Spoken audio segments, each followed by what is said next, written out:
Hello, my name is Dr. Michelle Maidenberg, and today we are going to focus on a more contemplative practice and thinking about, changes that maybe we'd like to make in our lives and doing really an assessment of where we're at.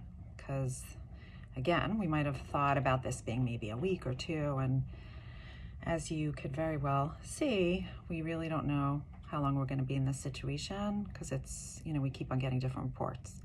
So it's a good time to actually think about our personal growth, think about where we're at, where we want to go.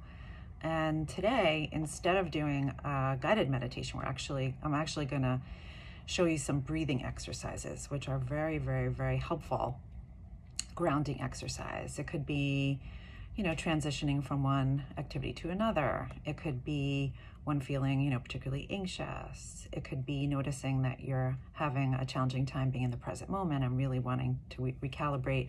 So they're used in a lot of different ways, and I'll show you 3 different examples that you could use at your disposal.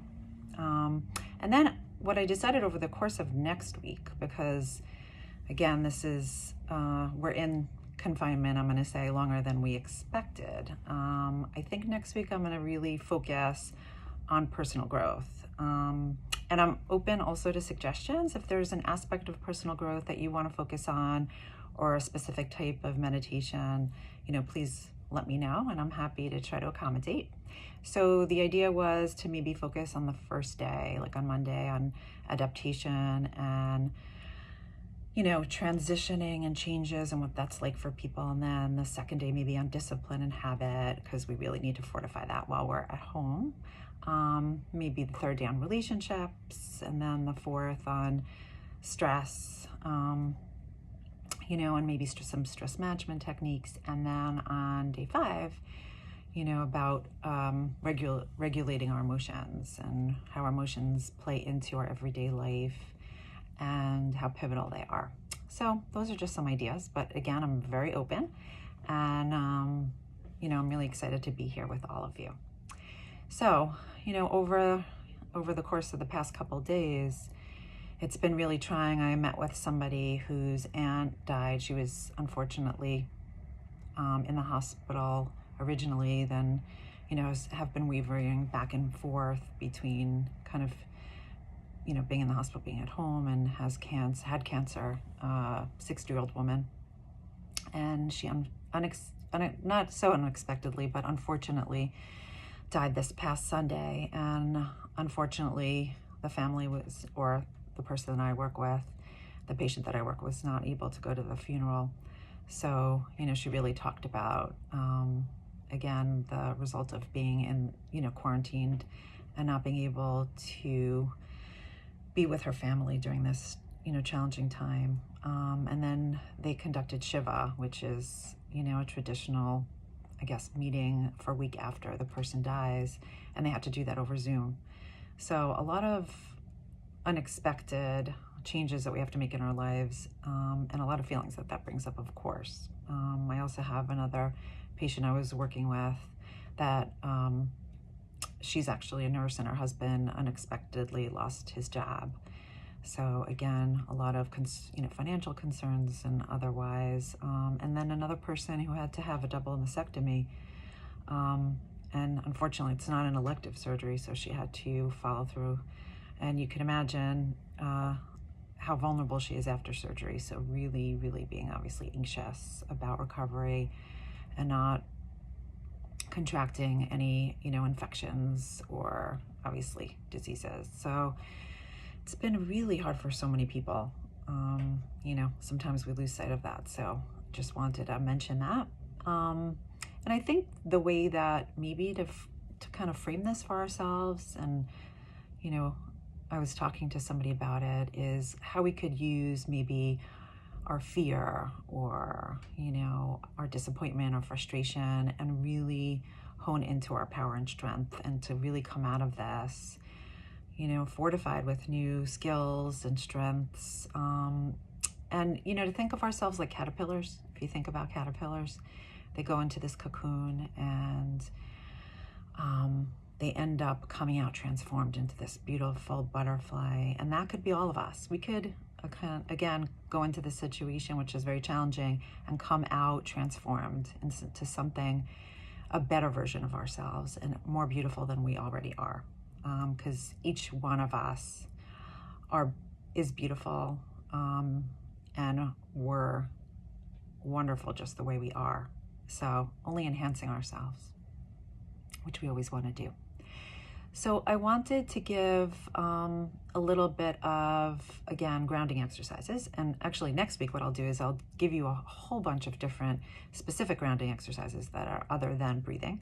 And then also maybe do some other guided meditations around specific topics. And if you have a topic in mind, please let me know. So in terms of the breathing, these are so effective. And this one that I'm going to mention now it was actually created by Andrew Weil. And it is actually known for sleep, but I use it, and my clients use it, all the time. And I find it so helpful, when I'm activated, just to take the moment. The wonderful thing about breathing exercises is it helps both psychologically and physiologically. Why is that? Because if you think about, kind of biologically, it lowers our heart rate. So automatically we're in a relaxed state, which is really helpful. So it kind of opens up our airways and our lungs to allow for openness in general. And it really relaxes the body. So if we're very activated, it's very hard at times to go to sleep, or it's very hard at times to really access our intellectual, side of our brain, the hemisphere that thinks and problem solves, right? And has memory and focusing, which is the left side. And, the amygdala, which is the feeling center, really takes over. So we have a really hard time reality testing and accessing our intellectual mind. So for example, we could have a reaction that is somewhat irrational, I'm going to say. But we can't really reality test in that moment because we're just so activated and our feeling center just takes over. And that's what happens when we're in the stress response. We're actually in that zone. We're in the feeling center, and the prefrontal cortex, which is more of the intellectual mind, actually takes a back seat. So we really want to bring the prefrontal cortex, the intellectual mind, forward so that we could be making decisions and behaving on behalf of, both hemispheres. So that's just a little bit of background. So in terms of the breathing, it's called 4-7-8, and very simple, but very effective. So we're going to breathe in for 4, hold for 7, and out for 8. And I'm going to direct you as we do it. We'll do 5 sets. And then we'll get into 2 other types of breathing as well. Okay, so if you're ready, again, back straight, you're going to go in for 4, and I'm going to direct you.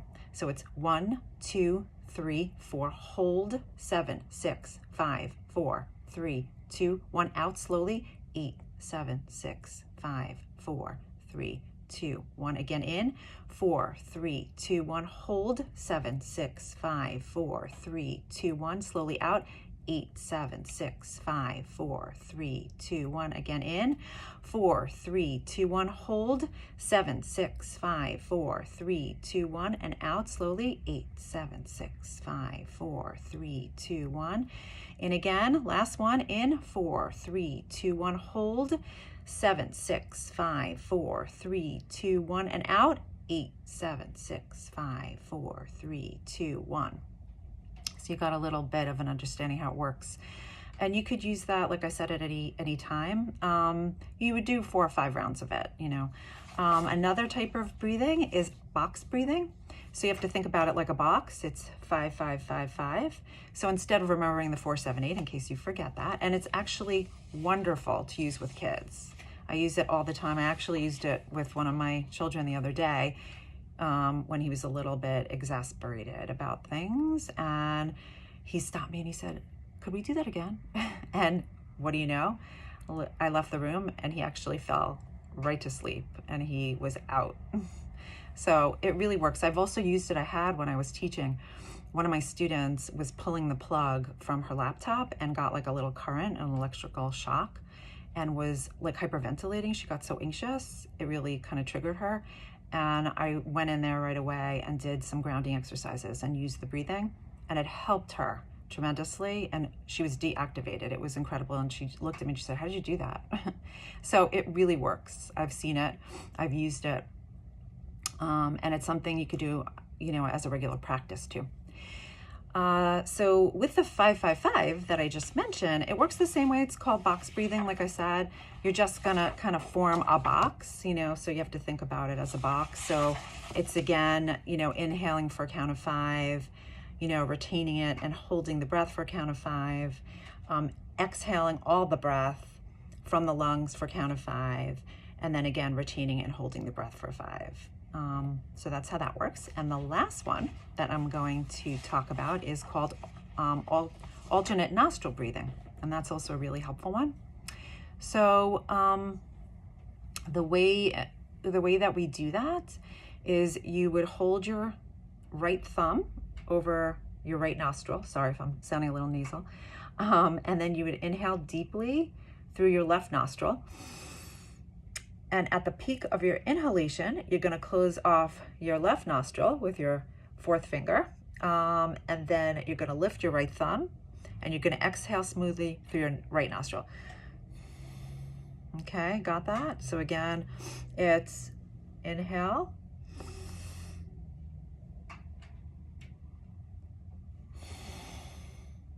And then you alternate it back and forth. And again, you'll notice after you do those, your heart rate really de-escalates. Okay, I hope that was helpful. And again, if you have any feedback, I'm more than happy to hear it. I wish you and your family, again, please stay safe and healthy.